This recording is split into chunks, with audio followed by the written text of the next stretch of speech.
All right, it's back to school week, and if you're going to school, I want you to spend the next year challenging things in your life. Don't just beat at the wavelength of everybody else just because it's always been done. And I do tutoring, and I had one student who was very bright in this regard.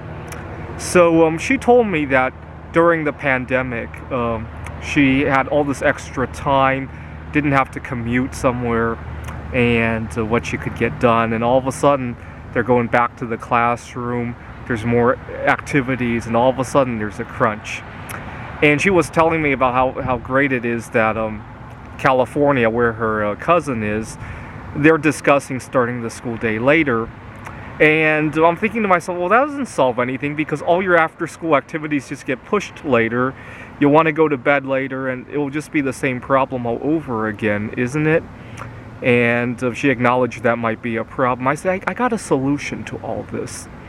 You know, how many extra hours do you feel like you need in a given day to do all the things you want to do? And she thought about it and said an extra hour to an hour and a half would be really nice. And I said, well, okay. Well, there's nothing stopping you from doing all of your activities in 25 hours, right? So if you go to bed today, let's say you go to bed at 10 o'clock. And you wake up, let's say you sleep 8 hours, or you wake up at 6. You do your morning routine, you go to school, you go to your after-school events, you do whatever you want after school, right? Whether it be spend time with your family or your significant other, and then you go to sleep at 11, and then you start the next day's cycle at 7 o'clock. Wouldn't that be nice? And she thought about it and said, oh yeah, but how do we get everybody on board? And that's the spirit I want people to have, right? A lot of people, when I bring up this idea, they get all confused and they say, well, we've never done it that way before. That's the way we've always done it. Those are the most dangerous words ever to be spoken. That's the way it's always been done. Now think about it. Would you like to live the way caveman lived 10,000 years ago, right? Because that's the way it's always been done, right? Anyways, I encourage you to delete those words from your vocabulary forever, right?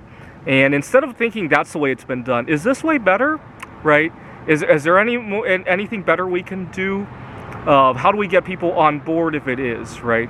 Obviously, she did acknowledge it's hard to get 8 billion people all on board to change how they measure time. But yes, I will acknowledge that. Doesn't mean it's a bad idea.